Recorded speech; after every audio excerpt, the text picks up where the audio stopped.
Bismillah ar-Rahman ar-Rahim. Assalamu alaikum wa rahmatullahi wa barakatuh. Good afternoon, ladies and gentlemen.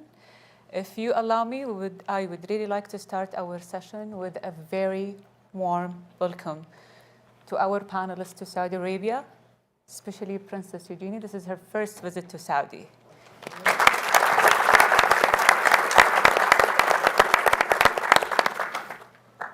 So, this is such a pleasure. Honestly speaking, I feel humbled, pleased, and very proud to be amongst our speakers today.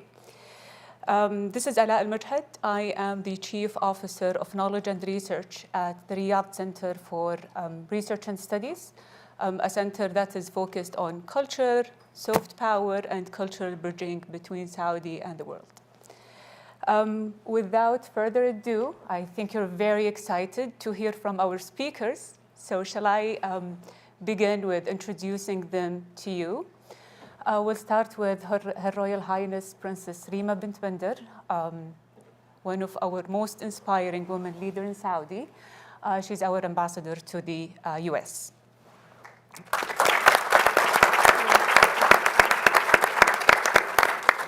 And then we have Her Royal Highness Princess Eugenie, the director of Hazard and Worth, an art gallery that has built a reputation for its dedication for artists and support to visionary artist projects worldwide. Then we have with us here today His Excellency, Mr. Hamid Faiz, the Vice Minister of the Ministry of Culture in Saudi Arabia. Then we have Mr. Sandy Clayman. He told me yesterday not to call him with his other name, which is Sanford. I should call him. I said that's because that's what my parents called me when they were angry. We're not angry today. It's a very casual session. It's culture. So welcome, Sandy. I hope you got your luggage.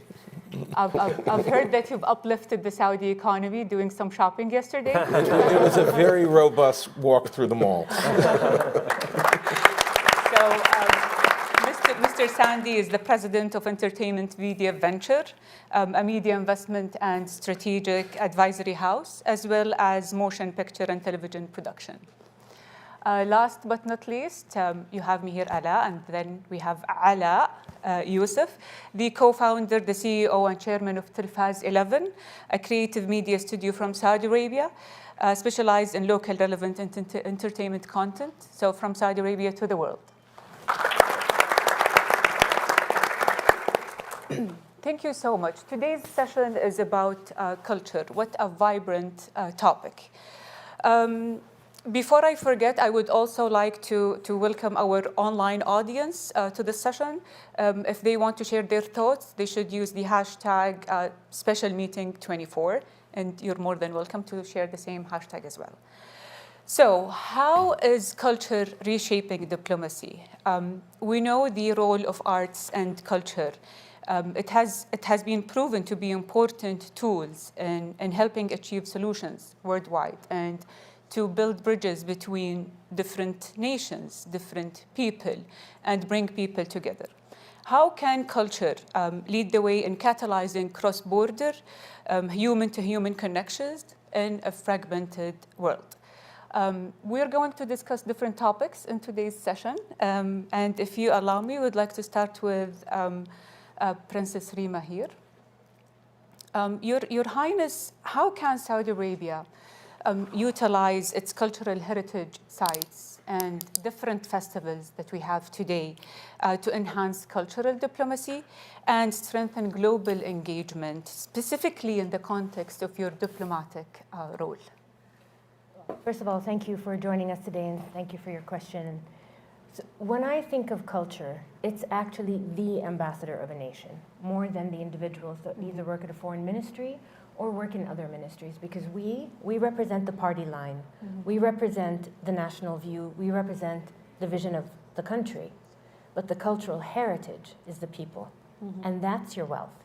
And so when you look at the cultural heritage of the kingdom, for many, many years, His Excellency Hamid Faiz was just telling us about this, we had it. We just never not only used it, appreciated it, or loved it. And right now, what you're watching is a renaissance of this country falling in love with its heritage, this country discovering its heritage, and inviting people onto that discovery is what changes minds. It's not going to be by the press releases. It's not going to be by the diplomats knocking on the doors of other diplomats. It's people coming here, meeting our people, listening to our voices, seeing our art, tasting our food. And so when I invite people to the kingdom, I find what changes their mind is not meeting the politicians. It's meeting our people and seeing the heart of this kingdom. And we've been blessed. And what we've been blessed with is beautiful, magnificent places like Al-Ula, like Al-Dir'iyya, Asir. My God, I can't even name all the beautiful places in Asir. If you haven't been in Al-Hassa, it's exceptional what exists in this country. And these are gifts. And if you're given a gift, what more magnificent thing is there than to share that gift? And that's the value of the cultural diplomacy, because people understand people. People make peace with people. People embrace other people. And culture is the language that I believe is the best language in dialogue for cultural, not exchange exclusively, but for the exchange of humanity, I believe. And so here we are. That reminded me of something very important, which is, I would say, investing in the human capital. As you just mentioned, like every one of us can be a diplomat for his own culture. How do you see us investing in that part, especially when it comes to youth engagement globally and being like a global citizen? How can youth be diplomat to their own countries? So I see it in a lot of the projects in each of these mega projects or giga projects where they're actually employing people from the area they're in. Dir'iyya, Ahl al-Dir'iyya are working there. Asir, like we said, in Al-Ula. And they're sending them out to receive the learning of the best that exists in the world, to bring it back here. When they're out, they're making contacts. When they're coming back in, they're bringing knowledge with them. That in and of itself, that exchange is an act of diplomacy, because I'm taking this youth that we have, gifting them out, but receiving the gifts of education and bringing it back to the country. And people ask me a lot, where is this going? And I have two answers for you. Number one, you have to have faith. You have to have faith that we are actually committed to this cultural transformation and this cultural immersion for ourselves. We're gifting it to you, but we're doing it for ourselves. And so if you have to have that sense of faith. But if you ask anyone working in any of our ministries and any of our entities, what they're praying for is time.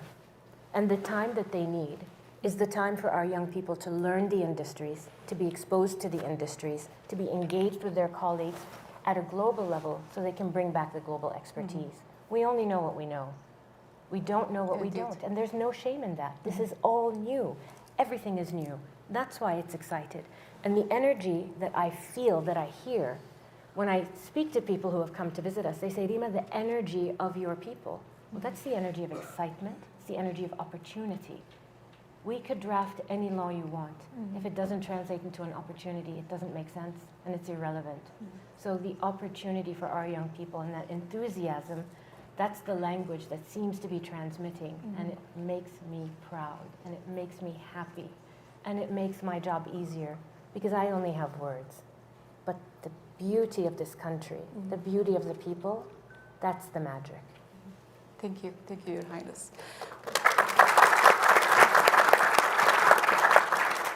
Moving to Princess Eugenie, Your Highness, as an influential figure, how do you perceive the role of cultural diplomacy in strengthening bilateral and multilateral relations between countries, particularly in today's, I would say, interconnected world? Well said. You are a legend, so it's pretty cool to sit next to you. I also, as a person who's been working in culture and in art for over 10 years now, and I studied art, I love the fact that culture is, at the World Economic Forum, and I think it speaks volumes that this is my first visit to Saudi with my sister, but your focus and the vision for 2030 with what's happening in Saudi is just remarkable. And I think with my background in art, with my upbringing, I think to see art, to see the hungry nature that culture is doing in Saudi is so exciting and vibrant, and I think that, as you say, it translates to the world. You know, I had the privilege of going to see Alula yesterday and the day before with my sister, and what you've created there is really reaching the world, and I think it's so incredible to see that. I think, taking on what you just said a little bit, art and culture is a language of love. It's something that you can understand what you will from a plate of food, or you know, fish and chips and tea in England if you come and see us there, and you can take as much joy from those things that we take from visiting Alula and seeing your incredible sights, but also tasting your food and understanding that. And I think not just being influential, but being anybody, you can, that is something that's something should be so cherished, you know? An artist called Doris Salcedo, I'm going to quote her, she said, art can facilitate exchange between people from different realities. And I think my background in art has really shown me that, you know, it's a non-conflictive language in a time which is uncertain in many respects. This is an opportunity for everyone to feel hopeful and feel the joy and get excited about what's to come and how they can learn from anyone in the world. We've been doing it for decades, and it's, you know, we've been sharing understandings and cultures for decades, and it's only the beginning. You know, we're scratching the surface on what more can be done for diplomacy. So, thank you. Thank you. Thank you. Your Excellency, how does the Ministry of Culture perceive the role of cultural diplomacy in advancing Saudi Arabia's international relations and soft power? Can you share example of successful initiatives that has been initiated by the Ministry of Culture to do so? Yes, absolutely. First of all, it's both an honor and a privilege to be here today with such a distinguished panel of guests. And I thank the WF for inviting us. And again, it's always intimidating being on the same stage with Princess Rima. So I second your opinion. Let me establish an important baseline first. 2 points. Culture is not only arts and crafts. Culture, and evident in our definition of culture within our national culture strategy, we've identified 16 subsectors: film, music, heritage, museums, architecture, libraries, visual arts, performing arts, culinary arts, fashion design, publishing, translation, literature, archaeological site, natural heritage, and events and festivals. 16. And so that's, it's much more comprehensive and holistic, and it's important to know that. The second point within the baseline is dialogue is a process of two-way communication. It takes two to tango. And we believe firmly in the power of partnership, collaboration, coordination, contribution. So we think there are synergies to be realized through having partners with others around the world. But going back to your question, I think there are two roles that are very important for culture to play, whether it's the ministry or elsewhere. And we don't own it. Culture is owned by everyone. One is understanding common ground, and two is celebrating differences. What does that mean? So in terms of understanding common ground, who here doesn't like to watch a movie or listen to music or read a book or eat food at least? We ended up actually loving the Americans through Hollywood when we were younger. So there's more that unites us than separates us, regardless of nationality, gender, ethnicity, or religion. And celebrating the love and consumption of culture brings people together and fosters dialogue. The second point is celebrating differences. What does that mean? So through culture, you get to recognize other people's identity. And when you do that, you actually sympathize with the different perspectives they may have on beliefs, on values, and that creates empathy towards those who look differently, eat differently, dress differently to how we do. And through that, you actually celebrate these differences, and you see that everywhere in the world, and I'm going to talk about examples as well. Combining both, so the love and appreciation of culture through understanding common ground and celebrating differences, not only fosters dialogue between people in terms of culture, but also in business, politics, tourism, entertainment, and other fields. And I have to say, I'm very grateful and proud and happy for what the country is doing within culture. They've identified the importance, and the leadership of the country, they identified the importance of culture through the creation of the Ministry of Culture in 2018. And it happens to be our third strategic aspirations of 3 is actually to be at the center of global cultural exchange. So a lot is being done there in terms of initiatives. One that Princess Rima helped a lot in was bringing our Marvels of Saudi Music program to New York. So we bring our national orchestra to the Metropolitan Opera House, out of all places as well, in New York. And Saudi musicians singing and dancing with some of their colleagues in a jazz group. And you should have seen the faces and the smiles on people who did not really understand what we were saying, or actually I wasn't singing, what they were saying. And I can argue that the impact of such an initiative was far greater than any business or political transaction you can have between countries. And we've done that in Paris, in Mexico City, in Al Bahrain, and more cities coming. London? This year. Give us the venue though. We took our top, and again, Princess Rima helped there as well, the top 100 fashion brands to London, Milan, New York, exposing our talent to the rest of the world and exposing the rest of the world to what we have here in Saudi. Today, as we speak, I'll do some marketing. We have the first Arab-speaking Saudi-produced opera, global standards, being shown at the newly revamped King Fahd Cultural Center. And we had to complement our developing local talent with well-established international performers, and created this show that is actually based on thousands of years of heritage. The story of Azraq al-Yamama is part of our heritage. And I think people will appreciate it whether they speak the language or not.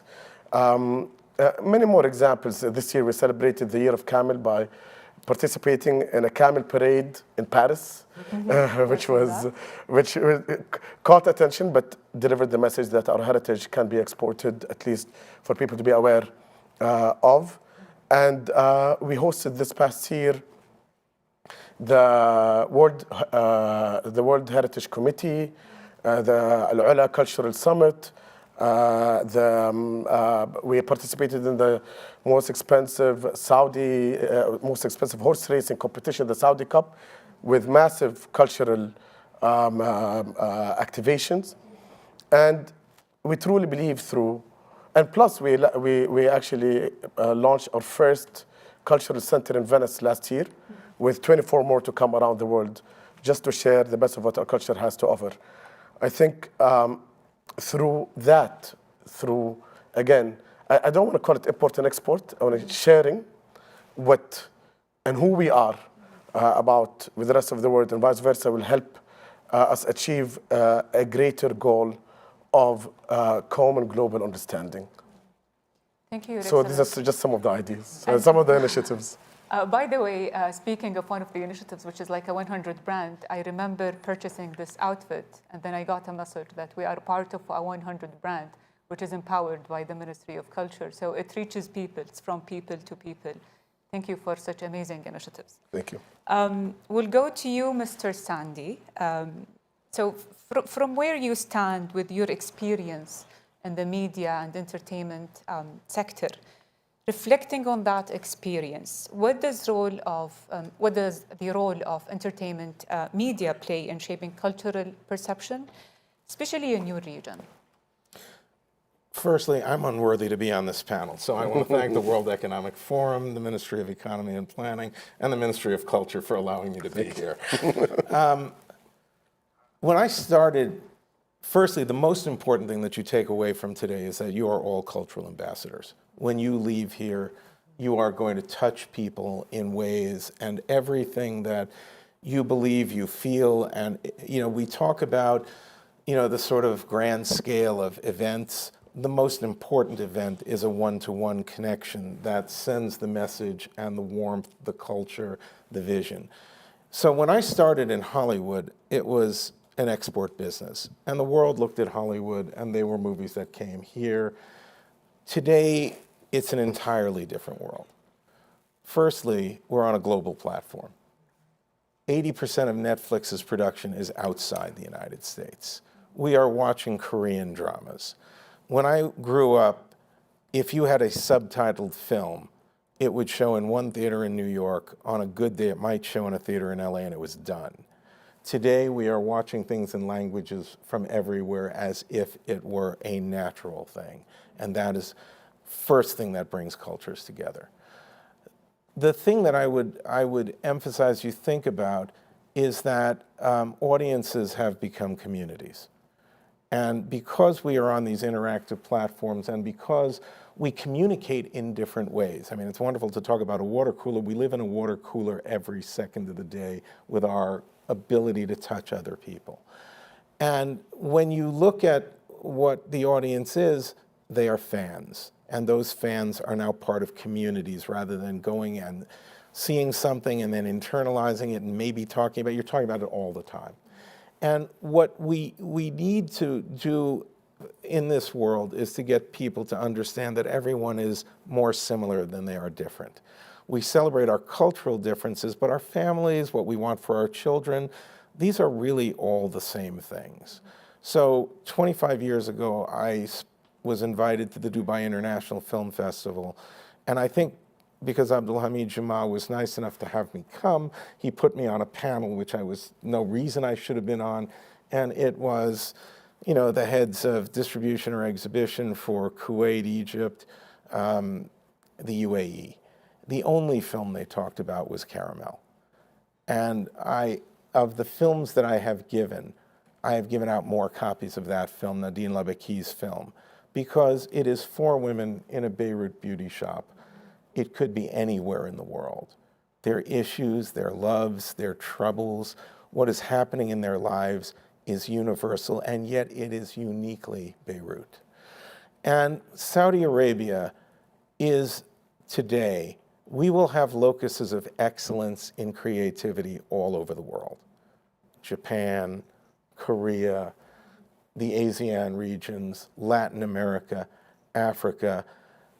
One of those locuses of excellence that will travel worldwide will be Saudi Arabia, based on what is going on here, the extraordinary youth here, the sense of the creativity, the fact that the youth here and Saudi population in general, per capita, is the most digitally engaged community anywhere in the world.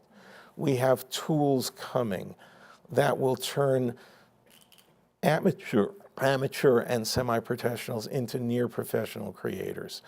We are communicating in everything from long form to short form.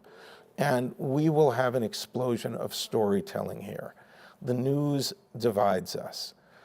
We need people not divided. We need people to listen to each other with the empathy that was talked about. And it is through storytelling. It is through artists and those that influence Mishal Tamar, others who are now going to be global stars, might have stayed in one country, in one region, now reach the world in ways they never could before. The Saudi Pro League. Who has more influence on a young person than a football player? Watch what happens with the Saudi Pro League. People, as it rises in the ranks, and I know their aspiration is to be in the top 10, I hope is that they will be number 1. But around the world, in these ways that we gather people, maybe it's smaller at first, but it grows, it becomes very large, we have the ability not to talk about politics, not to talk about the issues that divide us, but to have these cultural leaders touch people, change young people's lives by simply, I used to represent Magic Johnson, the basketball player. When he put his hands on a young person, their life changed forever. We need to encourage that. We need to encourage it at a government level. We need to encourage it at a very personal, intimate family level. And, you know, to me, what I love about Saudi Arabia is it is to me the most optimistic place that I visit. It is a place that I like to call home. Take that optimism and build a better future.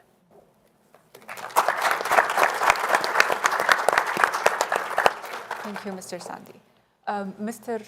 Ala, as the CEO of Telfaz 11, how do you see the role of digital media and content creation in cultural bridging, diplomacy in the region? All right. Well, first of all, thank you for having me. Speaking of being unworthy, wow, man, I'm typically a visual, I communicate visually. So I apologize in advance if I'm not as eloquent as everybody that's on this panel, but I'll try my best. Doing well. Thank you. I didn't say anything yet. So. But yeah, in Telfaz 11 and Telfaz 11 Studios, we see digital content and digital media very crucial tools for cultural exchange and diplomacy. And what we do is there's several ways that we kind of leverage that. One of them, and I think it's one of the more important ones, is storytelling and cultural representation. So in Telfaz 11, and especially what we do with our films and our content, we try to, and what we do is we tell our stories authentically as we can, and try to represent our culture in an accurate and an appealing way. And I think that's very, very important for us.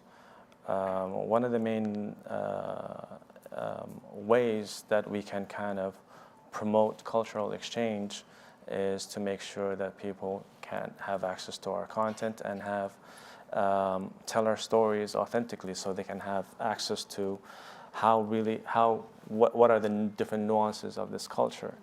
Again, like how it's been said on this panel, that we're all people and we can connect through these stories. But there are very different nuances in different cultures. Even though there are universal stories, we all feel the same way, we all love the same way, we all feel pain the same way. But there are very interesting nuances in different cultures that make these stories very interesting, that come from this region, and this is what we try to do here. And also in a region that's typically misrepresented in a global media, we try to take it upon ourselves to kind of have a counter narrative, right? And make sure that our content represents our culture accurately and appealingly, in an appealing way, just to make sure that our content is a good bridge between cultures. Thank you. Yeah. Thank you, Mr. Thanks. Going back to you, our ambassador. In your opinion, what role can cultural diplomacy play in building stronger bilateral and multilateral relations between the kingdom and the world? So the example that His Excellency gave of the musical concert that came to New York, we were in the Metropolitan Opera House, quintessential pinnacle of culture in New York, with a Saudi orchestra, young men and women singing, playing the drums of our culture, with a jazz band, the Dizzy Gillespie heritage, American jazz heritage. It was magnificent, and what they were doing is riffing off of each other. They'd play, they'd listen, they'd answer each other with the instruments and the sounds of each other's culture. Watching that was one of the most electrifying things. I don't know if it conveys as well on video as it did in real life, but in real life, anybody watching this and listening was holding their breath. It was phenomenal. That kind of exchange, when somebody leaves that room, they leave positive, happy, energized, excited. And it's a very different feeling than what was happening throughout the day. It was the same week as the United Nations. What was happening at the UN? Discourse, clash, stress, tension, but it was still two cultures speaking to each other, exchanging thoughts. But by exchanging sounds, they came together. And that was such a magical shift of perception for me, that what would it look like if we could actually before conflict happens, understand each other. Before conflict happens, engage with each other. And it is a painful time for us, by the way, in this part of the world. I don't need to tell you how painful it is because you see it every day on your social media. But if you had the narrative of unity through culture, you wouldn't hate as much. And not only would you not hate as much, those that today hate you wouldn't hate you. Those who fear you wouldn't fear you. But I live in the United States today where the dialogue are, do Muslims and Jews hate each other? No, we do not. We're people of the same faith. We come from the same traditions. We worship the same God. We believe in the prophet of the Jewish faith. We do. We're a union. We're a continuation. But that seems to have been lost in conflict, and that breaks my heart. So how can we bring ourselves back together? Through culture. Because one day this war is going to stop. And what's going to be left? Pain. Or we have a choice. And through culture, it's the only way we're going to be able to speak to each other, because the pain will be so great the day after. It's going to be so painful. And it doesn't matter which side. It doesn't matter whether it's students in a university in the United States or it's people in Israel and in Gaza. Pain is pain, it's real, and it's felt truly by the people on the ground, and it's felt truly by people at a distance. But what can bring you together, and what has brought people together in the past? It's movement, it's music, it's community. It breaks the anger, and it breaks through the anger. It's not the solution, but it's one of the remedies, and it's one of the tools to bring us back together. And so I wish to God we did not have to have this conversation of how do we get over the pain of what we're experiencing right now. I wish the diplomatic and political solutions worked. But one day they will. And when they do, culture will be the remedy. It'll be the balsam that makes things better for all of us, because it'll be the only thing that will allow us to unify so we can walk through the pain. And that's what I look forward to. It's what I pray for. It's what I hope for. It's what we as the diplomats work for every day, to conclude our part, to hand it over to the common thread that ties us together. And my only ask of this room, you can agree or disagree with actions, but I beg you, do not let the division tear our faiths apart. Because faith, al-iman, that's what carries us through. That's what we have. That's what unifies us all. And so how can we unify through our faith and through the sounds and expressions of our faith to get ourselves to a better place? Because if we stay entrenched in hate and anger, it's not going to be good for this next generation that in this country is so optimistic, that is so hopeful, that is so joyful and ready to translate its joy around the world. We shall be the ones that take this sense of optimism and joy to Gaza. We will. We will be the ones to translate it all across the GCC and Northern Arabia and Africa, because we know what it feels like. We know what the light feels like. We know what the unification of joy feels like. We know what our cultural pride feels like. And that gift is what we're going to gift young people. And it's going to be you, whoever's listening on the screens, whoever's in this room, when you go home, when you go to your centers, when you go to work. It's going to be you, and I can't wait for that.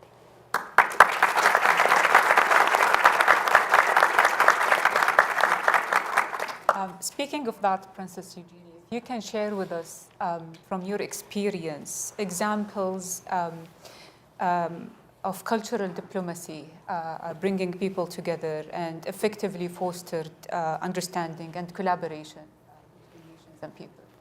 Yes, we at the gallery we have an amazing artist called Mark Bradford, who's an American artist, and he set up, he did a wonderful show in Guadalajara in Mexico, and he brought a bunch of students in to create a big mural piece on a wall in a Mexican a museum. And he was there for about 2 months working with these students, and it was students from all walks of life. It wasn't necessarily art students. It was students maybe studying law or practicing something else. And it brought these people to an environment of an art gallery, of a museum, and started to teach them about his practice, but also art in general and things like that. And it fostered this amazing sense of community, which you were talking about, and I think that's that's one of the great things about culture and art, is that it really fosters community in it. And that was such a brilliant way of how America and Mexico came together in this wonderful moment of teaching and learning, and sort of made a incredible thing that stays in this museum for a long time. I think something else that's interesting is Venice. The Venice Biennale is happening right now. And I saw some things happening from Saudi Arabia. There was an amazing Saudi Arabian pavilion. And it is like the World Cup of art. And so I encourage everyone to see if they can. All countries have chosen an artist to come and represent their country, and it's all happening in one place. It's every 2 years. And you have these moments across the artist world of like a World Cup of art. And it's such a brilliant way of people having conversations, inspiring communities to just talk about what the artist is doing, also representing the global south and different things happening in the world at that moment. And then my final thing I wanted to talk about was I went to the Louvre a couple of years ago, maybe last year, and there was a painting on the wall. And I was like, I really recognize that painting. I'm like, where is that from? It's a big lion. And I was flooded with this childhood memory. And as I walked closer, it said, on loan from His Majesty the King to the Louvre. And I had remembered it from a childhood corridor when I was younger. And I think that my point is that lending and this collaboration with museums, and the fact that you lend to a museum in a far-off country or wherever it is, or right next to you, like in London and Paris, but it is that sense of memory for people, or understanding, or questioning their own culture and learning about someone else's. I think it's fostering collaboration from museum to museum, and I think that is something that not only boosts economy, but it drives communities together, and it really shapes this future for how we're going to get over the pain of what's happening and actually come together to understand culture and how exciting it can be. Thank you. Speaking of collaborations and exchanges, Your Excellency, in what ways is Saudi Arabia leveraging on cultural exchange, festivals and exhibition to foster, I would say, mutual understanding? Yeah, so I mentioned a few initiatives, but let me just pick to what Princess Eugenie just mentioned. I think the Venice Biennale is a great platform where for the first time, it wasn't our first pavilion in Venice Biennale, but for the first time, a Saudi artist is exhibited in the main exhibition of the Biennale. The Cannes Film Festival this year is the first time where we have a Saudi movie participating, not in the main prize, but in a side stream, which again, it's a significant evolution given that we had just started a couple of years ago. We started going back to your point as well in terms of exchange and lending between museums. It's at the core of what we're trying to do, because we're building 25 museums from now till 2030. And it's important to make sure that we have the right collections, the right content. And it's not only about showing what we have, but it's also showing what the best of what the rest of the world has to our people. It's called cultural exchange for a reason. It's two-way, as I mentioned. And I think through whether it's events, seasons, festivals, dishes. So we came out this year as well with last year the national dish, and this year 13 different regional dishes. And the idea is first for us to have pride of what our culinary heritage looks like, but also to export that. I mean, look at what Peru did in terms of food, Korea, Japan, sushi, Italy, pizza, all of that. It adds so much to a country's perception, especially when we are from a country that unfairly gets, I think, stereotyped or judged by the media. I think these cultural initiatives help quite a bit in bringing us together, as Sandy was mentioning, as opposed to separating us. Korean drama, as Sandy mentioned, it wasn't only Squid Games or a movie here or there. You open up Netflix now, and almost every single time, 5 of the top 10 shows or movies are Korean. We want to get to that level, hopefully. And we have a plan. We're well on our way. I think today, I truly do believe in the partnerships and relationships that we're building. And 1 + 1 = more than 2 for sure when you do it right. Thank you, Your Excellency. I think, simply put, I would say the world would be a better place if we just exchange our mom's dishes and try different food. I believe that if you try my mom's dirish, you'll definitely love Saudi Arabia. It's like a gate to Saudi Arabia. I don't know if you'd like my mum's scrambled eggs. Yeah, we'll do that. Mr. Sandy, going to you. Considering the cultural diversity in your region, what potential do you see for the entertainment industry to contribute in cultural diplomacy initiatives? Again, I think it comes down to leadership and vision. This country has great leadership and vision, and we need that across all media, and it is very difficult. I came here for the first time 11 years ago, and I met at the time with His Excellency Ahmed Al-Khatib, who was at the time the head of the General Entertainment Authority. And I did something I probably shouldn't have done, which is I brought a book called Real Bad Arabs, R-E-E-L, Bad Arabs, by the Arab-American film writer Jack Shaheen. And it's 100 years of how Arabs were portrayed in Hollywood movies. And when you see this and you go through this, you realize the power of the influence of storytelling. It's not reverse it, you need to change the narrative. And all of us need to encourage the telling of stories that are our own culture and cross-cultural. And then we need to get our leaderships, our influences, our celebrities, our sports figures. Magic Johnson opened up many businesses. One of them was a movie theater business, and the first one was in one of the most dangerous parts of South Central LA. And that's gang territory. And he basically took the gang leaders together and said, guys, this is not your space.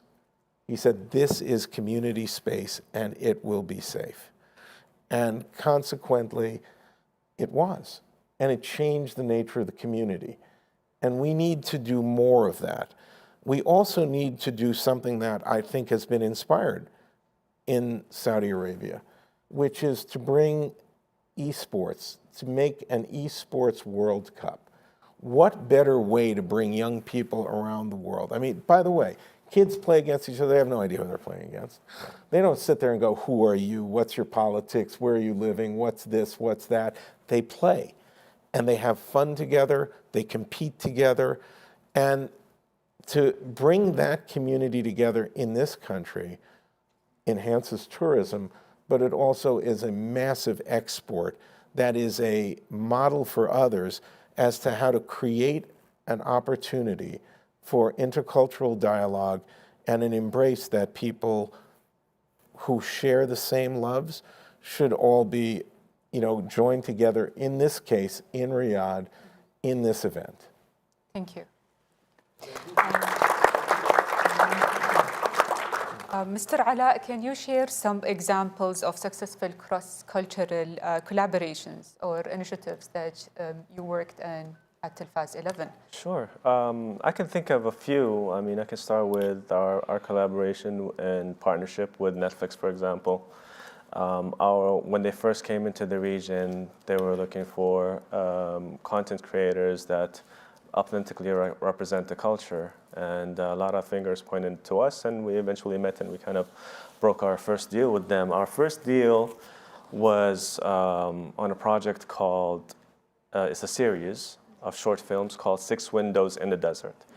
And that's exactly what it was. It was 6 stories from 6 different writers, Saudi writers, and perspective from Saudi. So anybody And that's how Netflix inaugurated their kind of, collaboration with Saudi.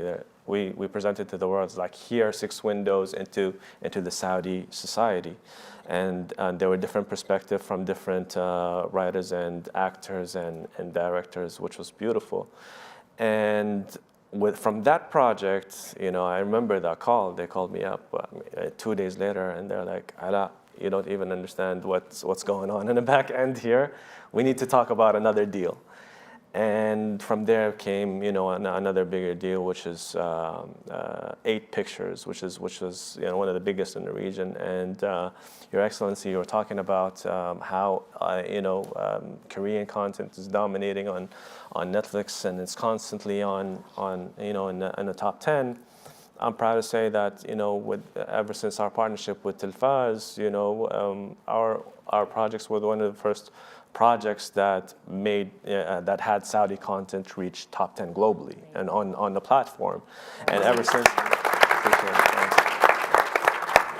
and for us it was a huge milestone, because at last Saudi cinema and Saudi stories are represented globally. And ever since we've been seeing more and more content being represented in the top 10 globally, which means there's interest from the globe into our stories. Now, it hasn't happened a lot because there is not enough content yet, Saudi content yet, but I believe there will be. We just need more time and patience and more content and more films to be produced. And I am absolutely sure that we will reach the globe, and people will have huge interest in Saudi content. Like, again, there are amazing stories that are coming from Saudi. Like, typically we've been a black box. People, what the world knows about us is what they hear in the news, but they haven't really heard the stories from the people. I can't tell you how many times I've met people that I've worked with, in the industry, and every time they're like, when they come, their friends are like, are you sure you're going to Saudi? Is it safe? And once they come here and meet the people, they're like, this is such an amazing place. And honestly, they keep coming back, and a lot of them have stayed, and they work, and they love the culture, and they love working here. So that's one example. Another example is of course what we do online with our content and social media. With the democratization of media, it just made it so much easier for people to kind of access our content. So that's one example. But the most recent one that I can think of is through our studio, Vertical, which is, we create long form content and feature films, and we've been blessed that we've been doing such great films that they've been selected through world and global festivals such as TIFF, Toronto International Film Festival. We go to Cannes often. Our latest film, Mandou Bellel, it's literally gone around the world in festivals, from the United States, Palm Springs, Toronto, of course, Vietnam, where the director won, the Emerging Director Award, Glasgow. I can name it.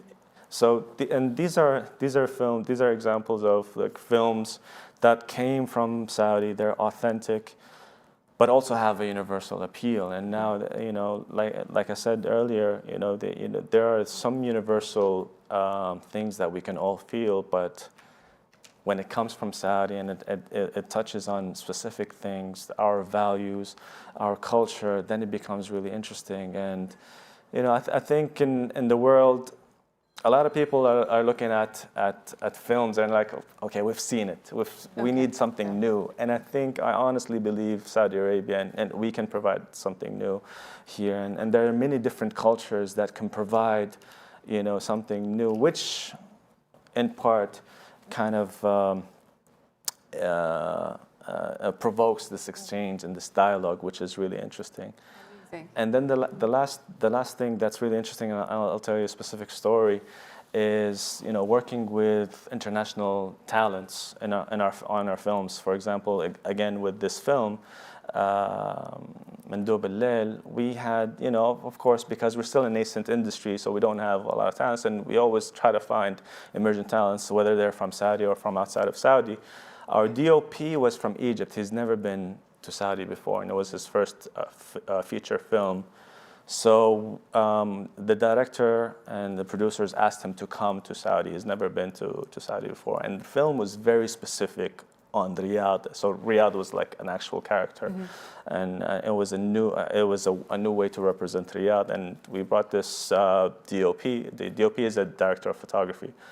And he had to stay here for a couple of months, just kind of go into the culture and live here and just drive, experience the street, drive at night in Riyadh, and he had to see it the way it is, because what the director was trying to do was show the world how Riyadh actually feels, especially at night. And he had to stay here. And when he stayed here, he went to all the local restaurants and, Ras Bukhari, all that type of stuff, and all the foods. And he kind of lived like the characters lived, because he needed to show in the film how that felt to be in Riyadh. And I think the director really, Ali Al-Kaltami, really succeeded in kind of portraying how Riyadh feels from that character's perspective. So did he move to Riyadh or not yet? He's getting more projects in Riyadh for sure now. And then there's the opposite. I'm sorry, and one last thing. The opposite is also true. We've worked with people in France, and on that same film, they're music producers. But because they're in France and their studios over there, our director and our producers had to go there. So they stayed there for a couple of months as well. But they have, in France, they have their own place and their own house, these music producers, and they cook their own food. And they kind of introduced them to the local cuisine, and they stayed there. And they claim that area has the best, what's that, mushrooms? Truffle, yeah, they have the largest and best truffles in the world. We weren't very familiar with that, so they're like, this is the best, and we took their word for it. But we got introduced to it, so we got introduced to that culture, Cultural exchange. Yeah, exactly. So we got introduced to their food, and apparently it was the best truffle in the world, the best music in the world. So that was a fantastic experience for us. Thank you so much. Yeah. I really want to. So I believe we're like in short time, but I would really like to engage with our audience. I would like you to be part of this conversation. If you have any question or comment, our panelists, please raise. Okay, we'll go with the first one who raised the gentleman at the end.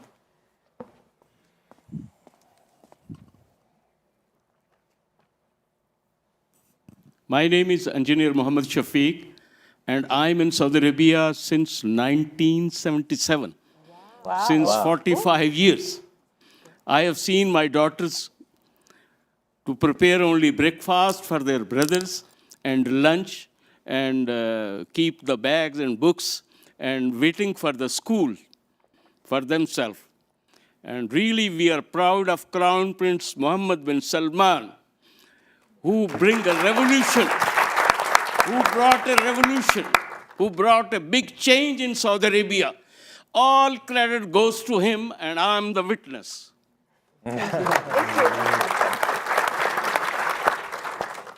Thank you. Any other question, comment? We'll go here. Yeah.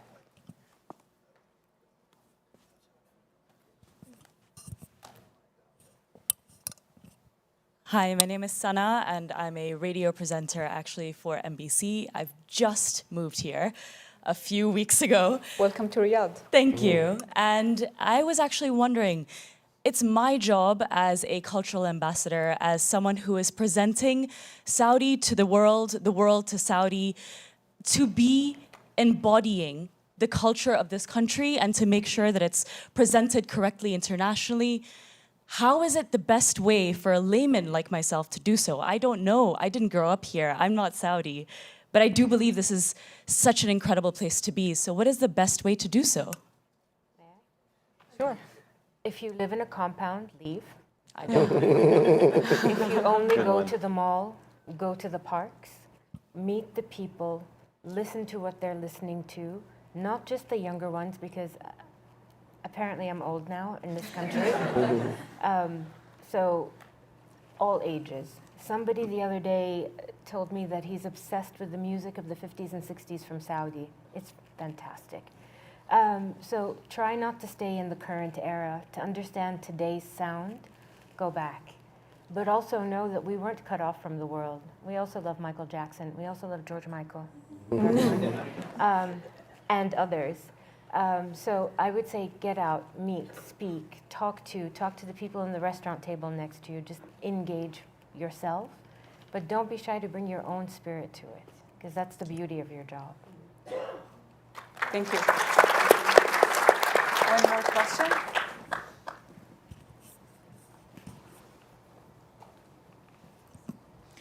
First of all, I love that there is a panel dedicated to culture at the World Economic Forum, because as someone working on cultural diplomacy and nation branding and so on, I've just heard at a conference in London dedicated to soft power that around 30% of a country's income and foreign direct investment and so on can be attributed to its actual perception.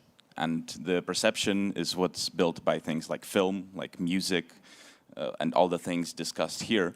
And just having a chat outside with a Saudi person, I asked what was his first thought coming to mind about New Zealand, because that's one of the countries we work with, and he said Lord of the Rings immediately.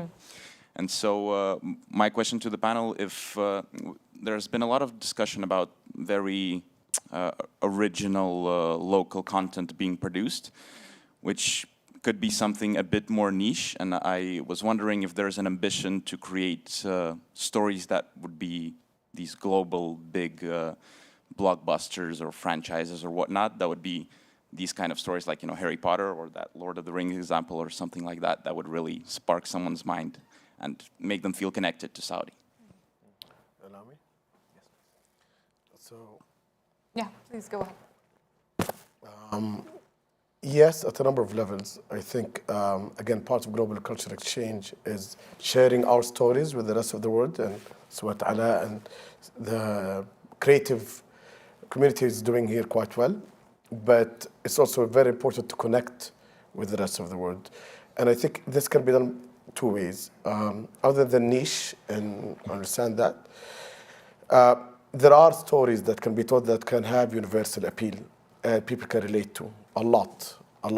We have the heritage and the history, and actually we have untold stories that I think in abundance. And there's the ecosystem that's being created to make sure that we're able to deliver these stories well. So whether it's production studios or incentive schemes coming from the country, or even interest from the rest of the world. I mean, just over the last couple of years through my job, which is fun, I have to say, I get to meet a lot of interesting people, and some of the celebrities that I got to be close with, Will Smith or Johnny Depp or Shah Rukh Khan. These guys started with just a general discussion of how to work with Saudi, but then they fell in love with this place, and now they want to do more. So in terms of speaking to the appeal of the rest of the world, the presence of celebrities or stars in stories, whether they're locally produced or internationally, will definitely help us reach the rest of the world in a much more efficient way and effective manner. And also, I mean, again, one of the things that we just came back, one of the trips that we just came back from was in China, and we signed an agreement there to start showing Saudi content in China, now that the Americans are not showing much or not doing so much, but we're trying to replace the gap there. But that, again, it has a massive social soft power perception, but I don't like the term soft power. It's not about that. It's about sharing with the rest of the world who we really are, not in a propaganda manner. It's please get to know us for who we are, not what the media portrays us to be. And obviously creating an economic opportunity to the players in the sector. But yes, I think a full ecosystem is being created to make sure that projects such as the ones I've mentioned and more will be done and shared, and hopefully will be a regional, for sure, if not a global powerhouse in filmmaking. Well, just to follow His Excellency's comments, a couple of things. One, most of the filmmakers, I know many of them, Mark Johnson, Mike Tadros, others, they all want to come here. They have exposed here, and they just think it's a wonderful, some of them are actually bored making Hollywood films, and they actually want to make films with other cultures. But the thing that you're asking is not legislatable. Okay, having represented talent or worked with them from my entire career. So Peter Jackson, when I was at Universal, made The Frighteners long before there was Lord of the Rings. And I guarantee you there will be a Saudi Peter Jackson. But he was just a New Zealand filmmaker. And then he decided to make something that touched the entire world, and he's done it many times. And then there are films that are, essentially they will be from this region, but they will move across the world, and then some will be smaller and they will stay here. Ultimately, the creative process is the creative process, and all you have to do is set it in motion, and once the train leaves the station, good things will happen. I will tell you just one, Roger Donaldson's first film that I saw, released by a very small company. Roger Donaldson is a New Zealand filmmaker. It's called Smash Palace.